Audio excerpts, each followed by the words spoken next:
would kind of be failing ourselves if we didn't mention like the biggest story of the week, the Tory Lanez thing. Maybe we can get to that. But Diddy is finally at trial, and by all accounts, from everything I'm seeing, it doesn't seem like it's going terribly well for the prosecution. No, Diddy's getting off. He's beating the case 100%. I don't think he's going to beat everything. No, I'm not saying he's going to beat a substantial percentage of what has been accused. The feds and I'll tell you, I mean, it all came down to that CNN evidence being like, because that's literally what their entire case hinged upon. The testimony that's going on from male escorts, blah, blah, blah, blah. Nobody gives a about that. And maybe he might get some sharp rob sex trafficking charges. You feel me? Like he might, which is really unsubstantiated, even per the testimony that they're trying to use against him. But the main evidence is out the window. Diddy is going to walk home a free man. I thought he was cooked prior to that, but the feds and the prosecution are doing such a piss poor job, if I'm being honest. It's like, damn, like there's literally 2C being found and fucking ketamine-laced baby oil, and you still can't convict this man. They did a great job at painting this picture of him as a monster, but as time goes by, it's slowly starting to look like, oh, maybe you're a violent abuser. Okay, sure. He's for sure a janky dude. Well, how does that constitute a RICO? How does that warrant this scale of charges? That being said, I mean, I do think that there's probably some stuff with the prostitution and the drug trafficking, et cetera, that he's not going to be able to get away from. But it's not looking like the slam dunk case that it was originally purported to be. And it just goes to show you like the way that they try to slander people, especially like prominent people, and the fact that this is one of the most successful black moguls in the entertainment industry on the heels of like the Cosby and Me Too. It's kind of like, damn, I felt like my childhood was attacked. And at the same time, we know Diddy is janky. Diddy's a freaky frog. Diddy be doing some wild ass. He probably needs to be held accountable for. We can't be letting Diddy run rampant to the degree he was, but he's about to beat this case. Why? Because y'all are inept. And how? I think CNN might have got paid off. The increasingly fading relevance of major news outlets due to the popularization of non-mainstream media, such as No Jumper, is pretty evident that they're going to be doing cash grabs, like accepting under the table bribes from Diddy to mysteriously lose some of the most vital footage of all time when they're supposed to be like, one of their main purposes is being an archivist, right? They have an archive of all these historical news events, yet they lose the footage of Diddy abusing Cassie, the original footage that is. They only have the altered content. Which intern needs to get fired? Now that intern needs like a three-pronged dildo in the ass that spins around like people like Sharp enjoy. You feel me? I mean, I feel like the most damning thing that I've seen is just the male escort whose testimony basically purported to Cassie being a willing participant in so much of this. And when I'm even having this conversation with random people and they're like, oh, he was doing Cassie so bad. I'm like, bruh, she stuck around that relationship for 10 years.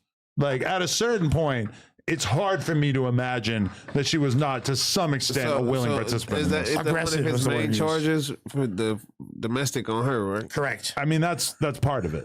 But what are the actual charges, though? I don't think. Why is him beating his wife rising to that level? That is literally the main evidence that the entire prosecution was like hinging upon was that footage for some reason. Him beating up his girl. Yeah, literally the footage of him. Then, what else? So they said because that's lost now, it's inadmissible because it got edited by CNN.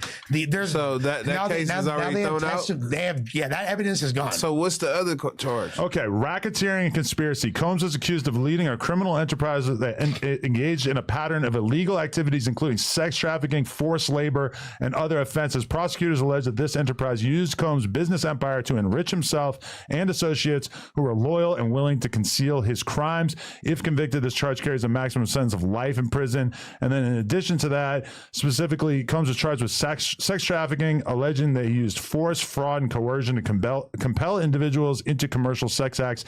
This indictment refers to multiple victims, with Cassandra, aka Cassie, being one of the identified victims. This charge carries a mandatory prison sentence of 15 years and a maximum of life in prison, and then also transportation for the purpose of prostitution. So basically, like, in our minds, him basically treating Cassie horribly and is one of the main things that has him on the chopping block. When you actually look at this, it's trafficking drugs, employing people to traffic drugs, employing people to help you traffic in prostitutes, etc. All And that's things just calling that we bitches don't and think there's drugs to anything the wrong house. with. We don't give a fuck. If he's carrying Molly all over the world and he's employing people to bring Molly and Tusi and all these crazy drugs, Great guy, as far as none I'm of us concerned. view that as immoral. And then in addition to the prostitution thing, I mean, Conrad, Lush, I know that we've all dibbled and dabbled, at least to some extent. I mean, myself personally, I haven't really paid for most of it, but dealt with a lot of prostitutes. I mean, none of us think that that's abhorrent. But I mean, it does seem like he's probably when it comes to those things. The thing is, basically, what they're trying to convict Diddy of is what you do on Plug Talk just without cameras. So there's no coercion and there's no there's no misleading of, like, everyone who does Plug Talk knows exactly what they're getting into. But we know that because why? The camera's on it. Now let's take the camera away. Everybody who goes on Plug Talk could come with an accusation. It's just accusation against you of all those things. I was brought to no jumper, this, whatever. That's the only difference here. He's a freaky fucker like you, a freaky ass nigga. I don't think I've risen to his You're level. freaky. Listen to what I'm saying. There's But the levels of difference freakiness. is you're recording it. You're putting all you're framing it in a legal. You're making sure you got all your T's crossed, I's dotted legally. But let's say Plug Talk was a little different. Let's say we were traveling all over the country, and some of the people who worked for me, I was saying, hey, you got to swallow this balloon full of Molly tablets and whatnot so that we can have this when we get to Ibiza or whatever. Right.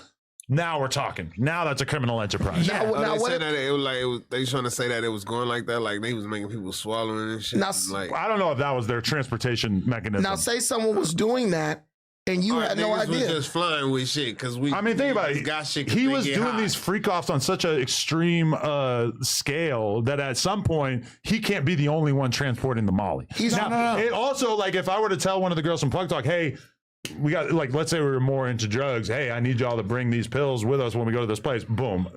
They now have information on me that could easily bury me. Much like what's happening. If you have 100 people coming to a party, you can't be responsible or know who's bringing what. But which person gonna get on the stand and say, well, yeah, I brought my own crack to smoke. Everyone's trying to make themselves look like an angel to make him look more like a villain. For sure. So if someone comes with you and they got a freaking balloon full of Molly in their purse, later on they say, I'm broke as now I'm gonna try to go against Adam. They're gonna say that you brought the Molly and you made them take it. But to this make is you just- look like even though we all know these people are active drug users, people have literally admitted to going to Diddy parties. Why? Because they want pink cocaine. They show up to use it. And that's why people go to celebrity parties for free shit. Free drugs. You're not wrong. Free. Am I wrong? And really, from my perspective, him having people bring large quantities of drugs to the various locations that Allegedly. they're going to, that's so much safer than, like, hey, we're in Houston.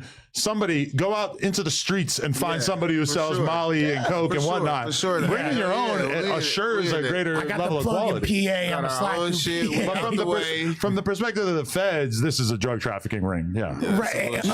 But here's the thing, though, and this is why the feds had such a slam dunk of power. Yeah, but they had such a slam dunk case that they completely dropped the ball on. And there are things about, because, like, I'm not gonna lie, there are things as far as the way Diddy did allegedly play off of power dynamics by so many people. I do feel like there's no coincidence that so many of his artists wind up dropping dead or marred in huge controversies and legal disputes and or broke as fuck. He's also one of these quote unquote Jews that winds up signing people to the worst deals in music industry history. Bad Boy Records. Prior to that, when he was working with Mary J. Blige and all that, Uptown Records, he was already learning the game janky. Come on, bro. He not signing nobody to nothing. You signing yourself to that because you write your own signature. Let me tell you this. That's moving the goalposts. Listen, when I He's called switching Cap, up. when I called Cap on the Diddy bad contract shit, was when the Locks, one of my favorite rap groups, Begged was to get on free. 97 or whatever. Hot in the morning, 97. Hot 97. Jadakiss wanted to push a refrigerator off the roof onto him. They were talking shit on Diddy. Bad. Right. He robbed us. He this and that. Diddy called the fucking radio station and was like, tell me how I robbed you. Tell me what I did. These niggas were speechless. They couldn't even tell you because what they he were did. because these are dudes in their early 20s Because that signed deals when they were fucking 17. Had no clue. They if you make an really accusation- nowadays, like Lil Pump, when he signed a deal of that magnitude, he was able to get free from it. Because why? Because you're not even supposed to be that age signing contracts. They probably had to get their parents to sign it as type well, shit. right? If you make an accusation, you should know what you're accusing this person of doing. If that if you can't articulate what he did to you, why are you running around on radio stations talking about it? He never took advantage of them. He did what is done in capitalism. He saw an area where he could make a lot of money with little overhead, and he exploited it. These guys, but you were just applauding Master P for giving ownership to artists and Diddy is not Master P. But you're using the exact argument that you Master used P against was yourself going. earlier, Listen, bro. Master P was making nobody artists into millionaires, and then going out getting established artists and making them even richer. Diddy didn't learn from the same people Master P learned from. Also, Diddy wasn't selling cocaine simultaneously while selling records, so he didn't have that safety net of money. Diddy was operating based on the rules of the music business as they are done in New York City. But I think I've seen Jadakiss and the other members of the Locks like be pretty transparent and open about the fact that they really didn't understand the music business when they were going on this huge crusade against Bad Boy. Boom. Correct. And let's be real, They were young. we too. probably wouldn't revere Jadakiss and Styles P and these guys on the same level if they hadn't had a machine like Bad Boy promoting the and making them huge stars. They could have easily been also rans like so many other people from the New York hip hop scene at that time who didn't really become as anywhere near as famous. Like now the game is you get signed to a label, you allow the label to invest millions of dollars into blowing you the fuck up, and then at some point you separate from them and you use that fame that they basically embedded into you to go have an independent hustle.